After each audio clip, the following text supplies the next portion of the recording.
A fun way to remind students that Day of the Dead art is about celebration is by creating a skull drawing. In this video, I'll guide students through sketching a simple skull and then decorating it with bright, colorful flowers. It's both a meaningful way to honor the holiday and a great chance for students to practice symmetrical drawing skills too. Hi, my name's Kathy, and I've been teaching kids how to draw for over 20 years now. My favorite thing to do is to show students that when you take things one step at a time, learning how to draw just might be easier than you think.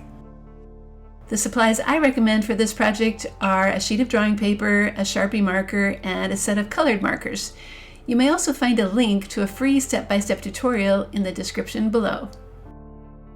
As always, I like to work with center pencil guidelines on my paper, especially when working with symmetrical drawings like this.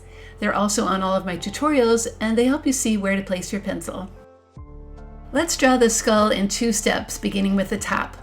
I'm making some marks here to plan first, and when those are in place, then putting my pencil in the center and drawing one nice curve on one side, and then a matching curve on the other side.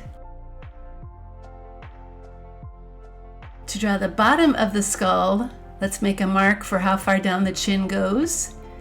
Then place your pencil on the side of the head, draw it down, and angle over towards the chin.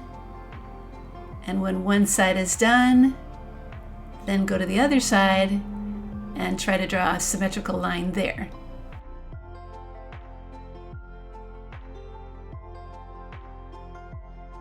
The next step is to draw a cheekbone. So on the right side, draw what looks to be kind of like a backward stretched out S shape. When that's done, then go to the other side and draw a right side stretched out S shape.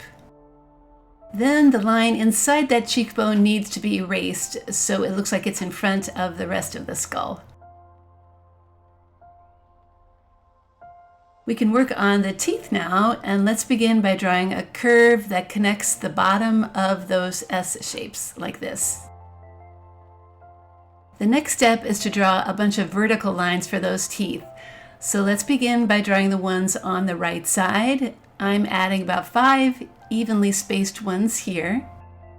Now make sure you have a line in the middle and then add the same number of vertical lines on the left side.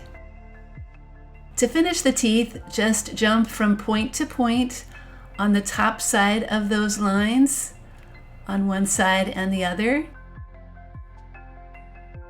Then go to the bottom of the teeth and carefully jump up from point to point to make those curved lines.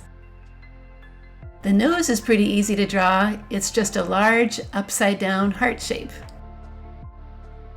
The eyes of the skull do need to be pretty large and round, so I'm going to plan them here first with some marks and then put my pencil on them and connect them by making a nice round circle. When one side is done, then I recommend doing the same thing on the other side, starting with marks and then making your circle. Planning first really does help you get your best results, if you ask me. Okay, now we can begin to decorate our skull. I'm going to start by drawing a large flower in the right eye. I sometimes like to draw flowers like this, with big centers and fat petals, but feel free to draw a different type if you'd rather do that. The only thing to keep in mind as we proceed here is to make things symmetrical. So whatever type of flower you just drew in the right eye, then do your best to make a matching flower on the left side. If you like that kind of fancy look around the outside edge of the eyes, it just takes drawing lots of little loop shapes all around. Do work slowly because it'll look best if they're all the same size and shape.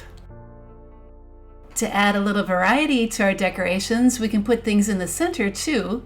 So I'm going to draw a large flower near the top of the skull. And again, you can draw something that has more detail or less detail. It's up to you. It just needs to sit in the center.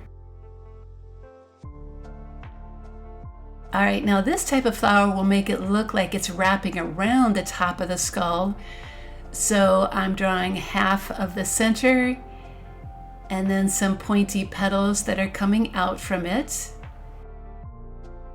Then to keep our symmetry going, we need to draw that same thing on the other side. Start with the half circle center and those pointy petals, and then some lines inside if you did them the same way I did. To fill in the space in the center of the forehead, let's add a heart that's kind of between the two eyes, and some matching petal shapes above it, and two circles kind of floating that match each other. Then let's fill in the remaining area with a kind of fancy looking eyebrow shape. Draw it on one side and working slowly, try to match it on the other side. Don't worry if it's not perfect. Even if it's close, it's going to look good. And then I think there's room for two more little petal shapes on the side of the head.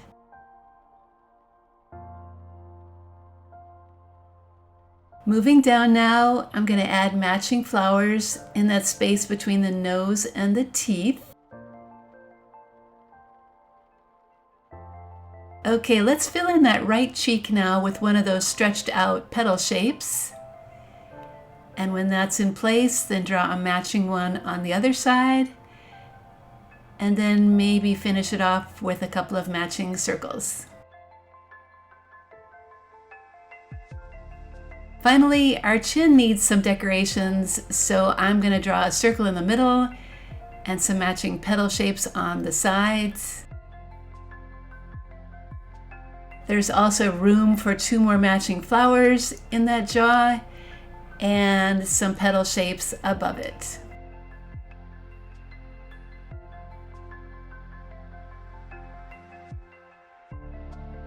All right, now we can get out that black marker for tracing.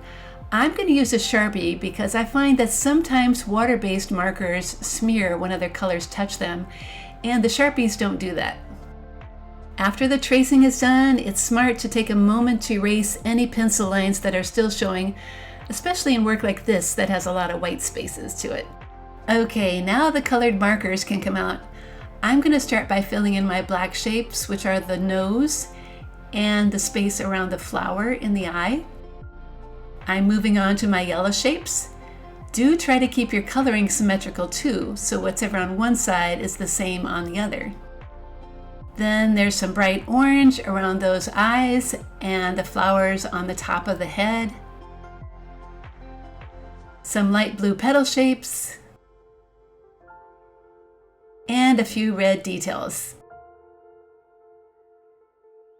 All right, so that is how you can make a Day of the Dead skull drawing. It does take some time to add all those decorations and to make them symmetrical, but the finished look is so worth it. If you visit my website, Art Projects for Kids, you'll find more Day of the Dead art projects, including my template for making a Day of the Dead mural. I hope you give that a try too.